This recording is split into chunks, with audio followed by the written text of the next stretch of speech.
Well, it's a new month, and you know what that means. Another package from Anbernic. They have a new one out called the RG406V, and we're going to see what color did they send, what does this do, and kind of see if it moves the needle at all. I've heard that the cardinal snapping is actually fixed, and these are new sticks. It's a new screen. We're going to step through it together. All right, let's hop in.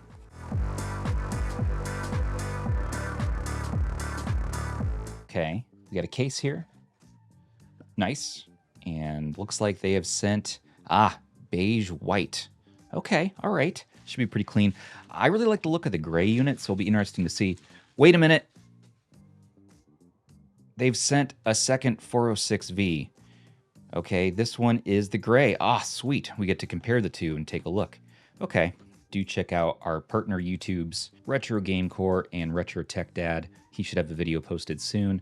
But Russ already has a great in-depth review posted for this, so we'll just add my experience to the pile today. They are new sticks. So rumor has it these are compatible with the Retroid Pocket 4. They look about the right size. We'll actually try the Retroid Pocket 4 Stubbs nubs to see if they fit. Oh, I like the matte plastic finish on this. Nice. Okay, before we dive in more, let's look at the other color.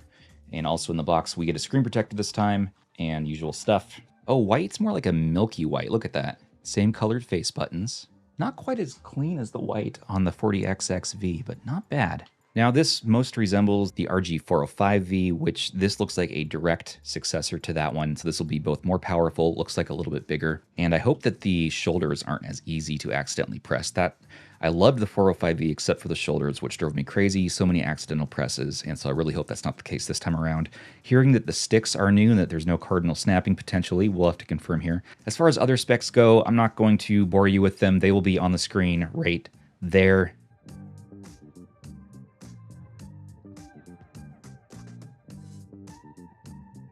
But you do get Wi-Fi, Bluetooth, all that good stuff on here, of course, and you are going to get active cooling. The rainbow skittle buttons look pretty nice. This definitely has that SNES PAL look to it. I like the shell better on this. This off-white is not my favorite.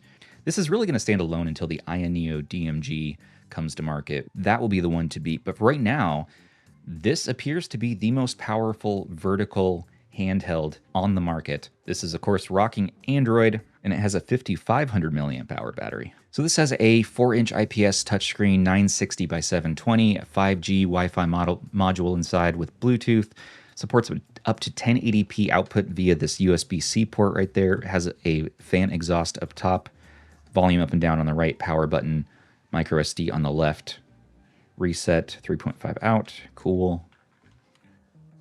Slope shoulders, I really like that. The only one I'm going to compare it with today is the cheaper RG40XX-V, and the benefit of this is both the price and it's going to be slimmer and more pocketable. It looks like they want the same shoulder design though. These are generally work pretty well for me in practice. I don't accidentally press them as much as the 405V. Okay, so this is nicely ergonomic.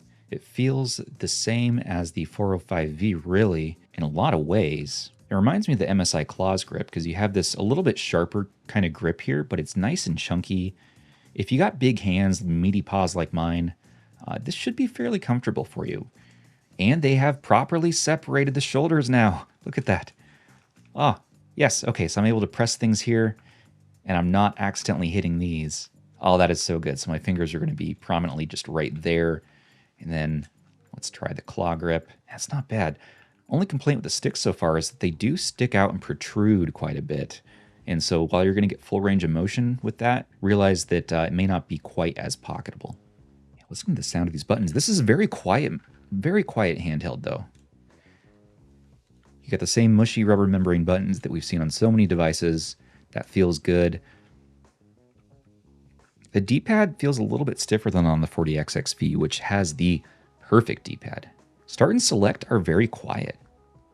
Mushy rubber membrane there as well. The loudest button is going to be that function button, and it's not even that loud. Take a listen. And volume up and down. Quiet, clicky. These are very quiet, clicky. Listen to this. And L3 and R3 on the sticks, and it looks like we do get RGB lighting. Let's turn it on. Also, I'm going to wonder how the heat does on this. It's not too heavy either. Let's take this as an opportunity to test the weight. So it weighs 290 grams. In comparison, the 40XX-V is 219 grams. So this does have a touchscreen, by the way, which is super helpful. Kind of a necessity for Android these days. That is a very vibrant IPS. Look at that. No light bleed. That is a clean panel. You know, one of my favorite IPS panels from Anbernic was always the RG552, and that was such a crisp panel. This might be rivaling it for me. This was sent for review by Anbernic. No money has changed hands. All thoughts and opinions are my own. What can this front end offer me? Looks like it comes built in with all your standard Aether, Dolphin, all that good stuff. Let's do a speaker test. Okay, there's absolutely no noise coming from those speakers as far as speaker noise. Let's install the real gamepad tester. Okay, let's take a look at those dead zones. Oh my God, they've done it. They have finally done it. Can whatever they've done here be backported to all the other Anbernic Android devices with horrible cardinal snapping? Oh my God, this is something to celebrate. We're used to having awesome sticks now on AYN devices, on Ioneo devices, on Retroid devices. But looks like now we can add Anbernic to the list of awesome sticks. Use these sticks on every single handheld. Yes, yes, yes, yes. Now we want to just take the whole thing a little more seriously because we're going to have a real contender here for so many options now. So many more game options are going to come available now. First-person shooters should be great. Streaming should be nice on here. Let's do a quick VSync test as well. And it looks like we have a clean 60 Hertz, 59.99. Next, we want to take a look at the D-pad and the joysticks. And so far, the D-pad feels pretty easy to use. I'm not hitting the shoulders as much accidentally. If I rest them up here, I do click them, so you got to rest them just a little bit below. The sticks are maybe just a little awkward to reach because they're bumped out that much. This might have been a good use of actually slider options. And let's just listen to that fan if you want to hear the fan noise. That's actually not too loud. Cool, strong, custom. I imagine, though, we can just leave this on auto and be good. The speakers sound pretty good, but I don't love that they're down firing. It would be nice to have them up front, but I do see how you could easily block them. Let's listen to these speakers on max.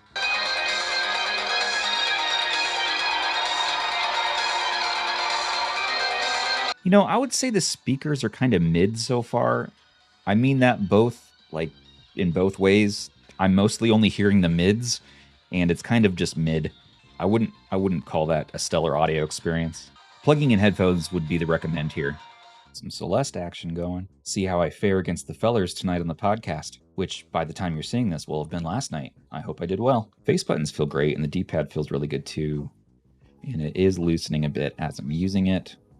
Just a little stiff from the factory. Let's test the sticks and play some PS2 and Ape Escape 2. The ultimate test. I do notice it's more comfortable to hold it like this versus gripping all the way in when you're using both sticks especially. It's nice having all this control over the sticks. Now let's do some Street Fighter Alpha 3 Third Strike. 1, 2, 3, 4, 5, 6, 7, 8, 9, 10. I would say similar to the Ioneo Pocket Micro right off the bat. Doesn't seem to be exactly the same as the V. Thermal test. Whoop. 87. 88 almost.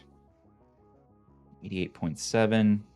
So this is a 4:3 aspect ratio, meaning that anything from Atari up through PS2 and GameCube era really should look very nice. We know what the Unisoc T820 can do. I would like to reference you back to my RG556 PS2 testing video from earlier this year, which you can find here. That really is going to show you what this chip can do for PS2. I always like to do Tony Hawk's American Wasteland, which is a pretty taxing game. Now it's getting a little bit warm. My hand's getting a little sweaty. Let's see if we have any fingerprints. No. Yeah, it's a little warm, and we have the fan going. There's that Tony Hawk slowdown. Okay, so let's get the CPU into high mode. Let's see if that helps at all. And we are good to go now. Okay, so we're doing a 1x full speed 3.5. Damn, not too bad. Not too bad at all. Now, you're not going to see Nintendo Switch on here for a few reasons. Sorry, Nintendo. Why don't we do some Vita? PlayStation All-Stars Battle Royale. You get a little bit of black bars going on there. It does not look bad. Yeah, again, look how deep those blacks are. And we are getting full speed here, it looks like. Yeah, Vita is definitely a contender. Alien Chaos 3D. Easily my favorite 3DS game. It's a simple one. It's kind of silly, but it's just the one I always go back to. And it's a pain in the ass to run on some handhelds. I don't know why. So I always like to test it. Before I forget, oh my goodness, I almost forgot about the nubs. Available in our description for a whole $4 on Etsy. Silver is going to match this nicely too.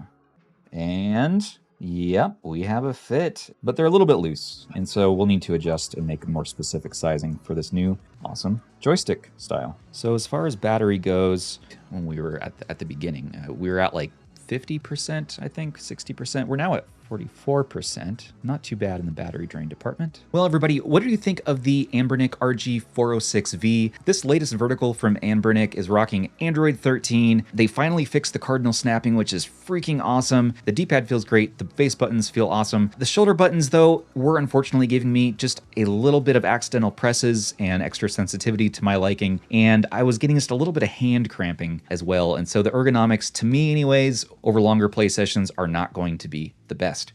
Not having cardinal snapping in those sticks means they are just perfect now for a lot of those platformers where you need dual stick action. Nice job, Anbernic, on the sticks. That's really the thing to celebrate here today. The device itself is very powerful for a vertical. It's the most powerful vertical you have on the market as of now, rocking that Unisoc T820, and that is going to play us well up into Nintendo Switch, having that onboard 8 gigs of RAM. There were, of course, with the pre-production here, a few software kerfuffles here and there, trying to get GeForce Now to work, trying to launch Call of Duty Warzone.